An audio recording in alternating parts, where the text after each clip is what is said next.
Hello everyone, good evening to all of you and welcome back to my channel for all solution of Walkway English Grammar and integrated course in English Grammar and Composition. So today we are going to start our next chapter, that is nouns. Nouns means संज्ञा. आपने हिंदी में भी ये chapter किया होगा, संज्ञा क्या, उसी से रिलेटेड है ये सारा का सारा. और अगर आप डेफिनेशन की बात करो इसकी तो बहुत ही छोटी सी है और बहुत ही सिंपल है. तो क्या हो जाएगा, naming words are called noun.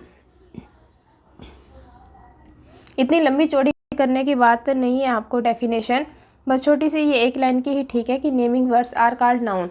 ये मैंने क्यों करवाई, क्योंकि पूरी दुनिया के अंदर जितनी भी चीज़ें हैं सभी का नेम होता है और जिस चीज़ का भी नेम होता है वो आपकी क्या मानी जाएगी, नाउन.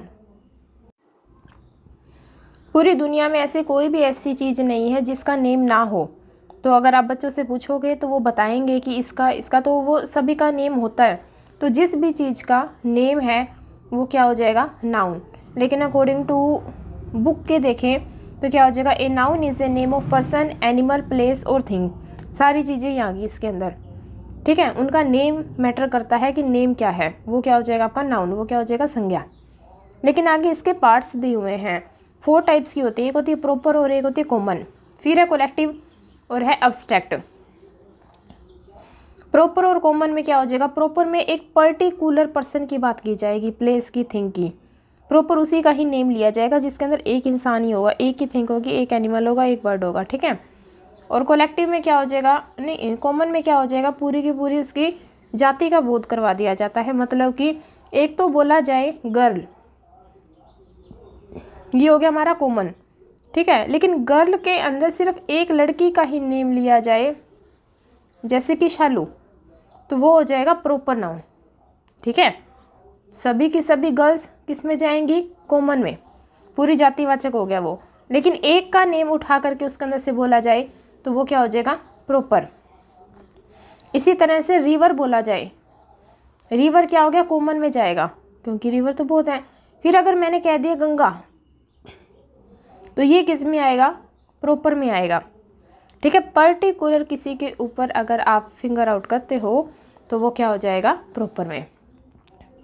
और इसने क्या दिया हुआ है, the name of particular person, place, thing is called a proper noun, ठीक है. और कॉमन में क्या दिया है, a common noun is the name given to all things. All आ गया ना यहाँ पे, all person of one kind, एक जैसे ही. जैसे स्नेक बोला, लेकिन स्नेक के साथ इसने ब्रैकेट में क्या दे दिया, the snake of all snakes, the name of all snakes. River में भी ऑल रिवर्स आ गई, पेन भी, सिटी भी, ठीक है.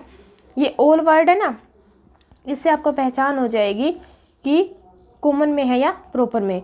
अगर वो बोलते स्कूल, स्कूल जाएगा आपका कॉमन में, लेकिन सिर्फ आपके स्कूल का नेम बोला जाए तो वो किस में हो जाएगा, प्रॉपर में. तो चलिए करते हैं स्टार्ट इसकी एक्सरसाइज. और ए पार्ट में दिया हुआ है, आइडेंटिफाई द प्रॉपर नाउन, ठीक है, and rewrite them in your notebook with proper capitalisation. आपको नोटबुक के अंदर राइट करने, इसके अंदर से सिलेक्ट कर करके. अब जैसे ये रिवर है, रिवर तो हमने यहाँ भी देखा था, वो तो किस में है, कॉमन में है. सचिन, हाँ सचिन ठीक है, हमारी क्लास में एक सचिन हो सकता है, मोहल्ले में भी हो सकता है. अब ऐसे नहीं है कि एक ही इंसान के 4 बच्चे हुए, चारों के नाम सचिन रख दिया, नहीं वैसा नहीं हो सकता. तो ये किस में आ जाएगा, प्रॉपर में. फिर है अमेरिका, क्रिसमस, सहारा एयरवेज और मार्च. आप देखोगे जो से मंथ नेम होते हैं वो 12 होते हैं, मार्च उनमें एक ही होता है. फिर क्या दिया हुआ है, Pawan, National Geographic channel, Mount Everest और संडे, येलो स्पेन, ठीक है. तो ये क्या हो जाएगा, सारे के सारे प्रॉपर में जाएंगे, बाकी क्या है आपके कॉमन में. और एक्सरसाइज बी में दिया हुआ है, मैच करना हमको proper noun in column A, ठीक है, और कॉमन नाउन के साथ. मतलब कि यहाँ पर होंगे आपके व्यक्तिवाचक और यहाँ हो जाएंगे आपके जातिवाचक. फर्स्ट में दिया हुआ है नैनीताल, मुंबई, दिल्ली, ये क्या आपकी सिटीज़ हैं, ए का आपको आंसर मिलेगा एफ के पास। ठीक है, फिर गंगा यमुना, ये क्या है आपकी रिवर। फिर है येलो पिंक, ये तो आपके कलर्स नेम है। और फिर है ईद, क्रिसमस, होली, ये फेस्टिवल हो गए। फिर है श्वेता, संध्या, ये है आपकी गर्ल्स के नेम। और फिर है पार्कर, ये पेन के नेम हो गए। विराट कोहली, सचिन तेंदुलकर, युवराज, ये है आपके क्रिकेटर। और लास्ट में हो जाएगा 5 स्टार, किटकैट, डेयरी मिल्क, ये क्या हो जाएंगे आपकी चॉकलेट्स। अब आ जाता है आपका कोलेक्टिव नाउन और अब्स्ट्रैक्ट नाउन। अब इनमें क्या डिफरेंस है? कोलेक्टिव नाउन में क्या हो जाएगा आपका समूह, मतलब कि पूरा का पूरा ग्रुप की बात की जाएगी, ना एक की ना दो की, पूरे ग्रुप की। और इसके एग्जाम्पल क्या होंगे? जैसे कि क्लास, नाम वैसे क्लास है लेकिन इसके अंदर बच्चे देखो ना 50 मिलेंगे आपको। आगे टीम होती है जो उनसे क्रिकेट वाली 11 मिलेंगे। फैमिली, नाम फैमिली है, क्या तो उसके अंदर 8 या 9 या 10 पर्सन हो, ज़्यादा भी हो सकते हैं कम भी हो सकते हैं। ठीक है, तो ये क्या हो जाएंगे आपके कोलेक्टिव नाउन, मतलब कि वर्ड एक ही है और उसके अंदर अगर आप देखो ना सर्च आउट करके तो बहुत सारे मिलेंगे। जैसे कि क्राउड, भीड़, फर्नीचर में एक थोड़ा मिलेगा, बहुत सारा मटेरियल हो जाएगा। फिर है bundle, flock, swarm, pride, band, herd, bunch, ये इस तरह से सारे के किसके एग्जाम्पल हैं? ये आपके कोलेक्टिव नाउन के हैं। और इसकी डेफिनेशन है, a collective noun is the name given to a group of similar thing, same चीज़ होनी चाहिए और क्या होना चाहिए? उसका ग्रुप होना चाहिए। आगे आपका एब्स्ट्रैक्ट नाउन। अब इसका क्या मतलब होता है? ये होती है आपकी भाववाचक संज्ञा। भाववाचक संज्ञा के अंदर आपको इतना ध्यान रखना पड़ेगा कि हम उस चीज़ को ना देख सकते हैं ना टच कर सकते हैं। जैसे सच्चाई है, ईमानदारी है, इंटेलिजेंसी है, बुद्धिमत्ता है, इस तरह की चीज़ों को आप टच नहीं कर सकते ना देख सकते, सिर्फ फील कर सकते हो, भाव कर सकते हो, भावनाओं के अंदर उसको महसूस कर सकते हो। ये हो जाएगा आपका एब्स्ट्रैक्ट नाउन। और इसकी डेफिनेशन दी हुई है, an abstract noun is the name of some quality, state और आइडिया आपके माइंड में आएगा, उसको हम टच नहीं कर सकते।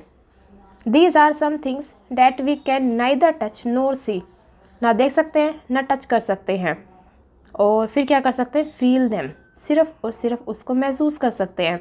जैसे anger, jealousy, love, intelligence, bravery, honesty, इस तरह के आपके वर्ड्स एब्स्ट्रैक्ट नाउन के अंडर आ जाएंगे।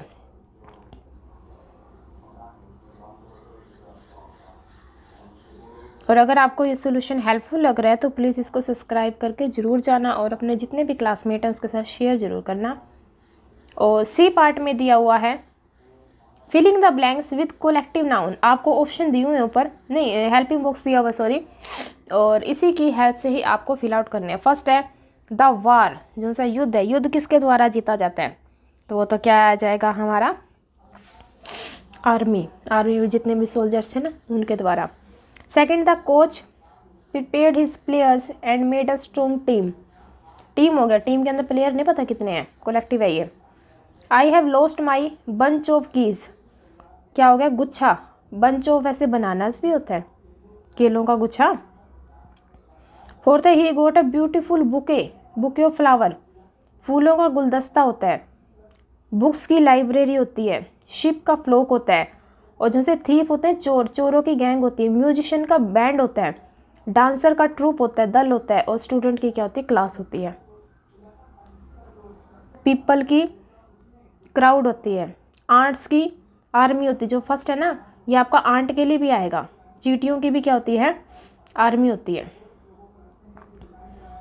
ये आपको याद रखना पड़ेगा।